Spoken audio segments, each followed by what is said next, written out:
What's good, y'all? We back outside on that NBA 2K23. Now listen, if you're new, I appreciate that view, I truly do, but you know you gotta like and sub, my boy. Hit them noties for me as well so you can know when we post. This is only episode 5 of the Tailor. All my OG subs, comment down below, let me know you see me, like and support the video. Now in this series, we take a look at some of the greatest builds in NBA 2K history. That could be as early as 2K22 and as far back as 2K15. Now behind every great archetype is an even greater content creator, catching bodies, taking ankles, and shooting threes from half court, going crazy to make that build legendary. Today we look at King So himself. Now So was going crazy in 15 and 16, but he would announce himself to the world when 2K17 dropped and they dropped new archetypes, and he dropped his legendary stretch big, his 7'3" point guard.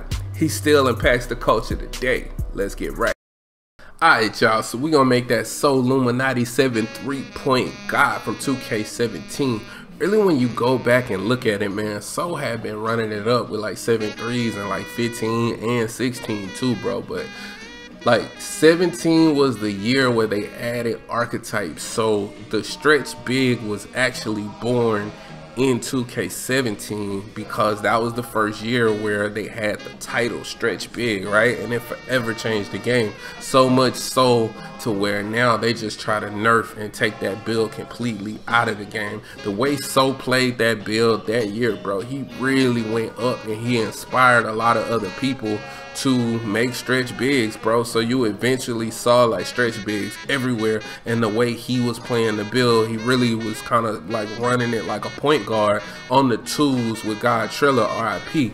So bro, like, it was a fire build. I'm gonna show y'all how to make this build, and shout out to them, much respect, man. 2K17 was a great year. So center build, you see you gotta make left hand for So, of course. 7'3", 232 pounds, 7'3" wingspan. Of course, you can see right there, you gotta make it at least 7'3" so you can get that 90 shot. Again, you could get a 94, up to a 94 on your stretch big.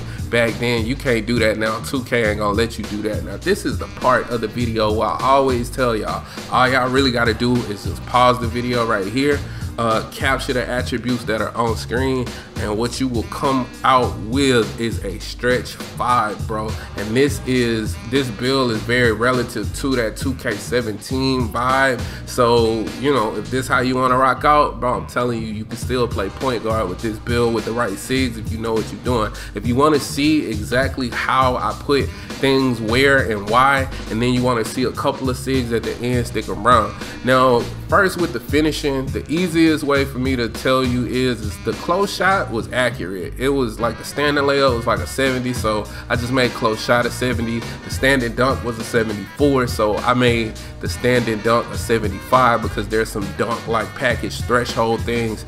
The driving dunk and the driving layup, I cheated a little bit. I kind of boosted this up a little bit, but this ain't really high in 2K23, so I felt like this was decent.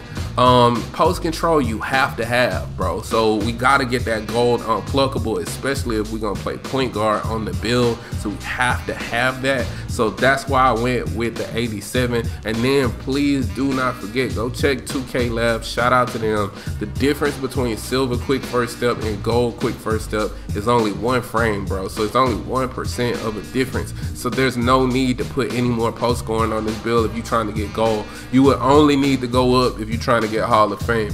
So when you look at shooting, bro, I could have took the mid-range down, but then it wouldn't be a 2K17 stretch big. Again, I'm telling y'all, I'm not optimizing this build for 2K23 more so than I'm trying to pull that old school vibe and bring it forward. So I had to go with a 90 and 90. Soul's build had a 91 and a 91. We capped at a 90, so we went with a 90 and 90. And when you watch his footage, bro, he ain't never really trying to go to the goal at all. He would tell you even in his videos that he pulling like from deep every time, or he would shoot in the mid-range, but he ain't never really trying to drive. He always really trying to shoot.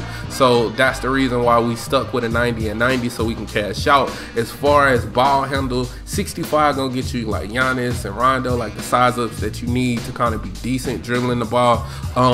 Pass accuracy, I went with the 75 as well. For LeBron, speed with ball don't really matter because you're gonna be playing ones and twos on this build. Interior defense, I just went with a 70. Perimeter defense is not something that was very high too. I think it was like a 48, so if you put a +5, it's like a 53, so I just rounded it up to a 60.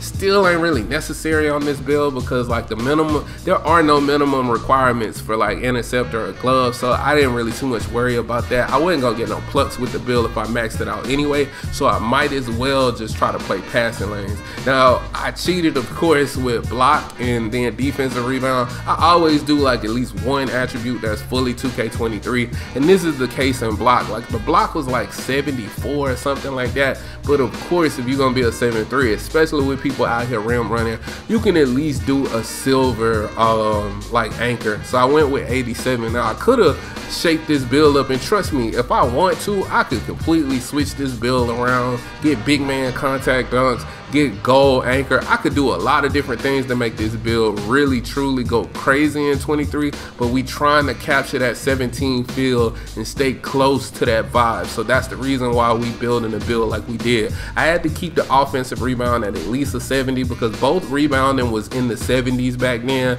but I boosted the defensive rebound up to an 85 so we could at least get a silver rebound chaser. Speed 56, it used to be a 48 back in the day, so this is very close to, once you get the gym rat, it'll be a 60. That's nice on a 7-3. You see the rest of the attributes right there as far as physicals.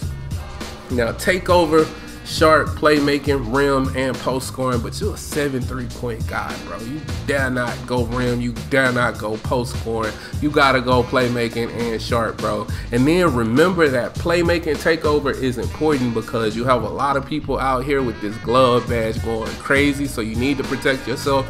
Then if you have space creator, when you get in takeover, bro, you're gonna catch even more ankles because that's what your playmaking takeovers do. They help you break ankles even better. So having space creator on Hall of Fame and having playmaking take will help you get ankles on this build. You see we make a stretch 5 right here, bro. This build goes absolutely crazy. Hopefully y'all respect what we got going on here. I'll show you just a couple of Sigs right at the end so we can get right. Alright, so I just want to show y'all a couple of Sigs real quick if I was trying to be a 7-3 point guy in NBA 2K23. Now you gotta go dribble pull up, so I'm just bringing that up real quick. Kevin Durant, that's just nasty. It's gonna create a lot of space and get you open a lot. Spin jumper Dirk is also very good too. Hop jumper Kevin Durant is vital. You have to have this hop jumper in order for you to get that 2K17 vibe with that step back that they used to use on the stretch bigs. Dribble style is gonna be pro. I like it better than Joel Embiid because the same side speed boost. Giannis hands down is just the fastest size up that you have available. Basic escape is going to be the best escape too because you have the best step back. I think this one creates almost as much space as the LeBron step back, so you just got to know when to throw it out there and shoot off of it. Moving crossover normal is also good too because you can get a snatch back out of it, so that's important for a 7-3 to have. Moving behind the back normal is good. Basic is trash. Basic spin move and then normal you can see right there. So let's get into it. Alright, so I just want to show y'all a couple of moves from the Sigs that I just showed that will help you play more in the play style of a stretch big from 2K17. The first thing we really need to look at is the step back.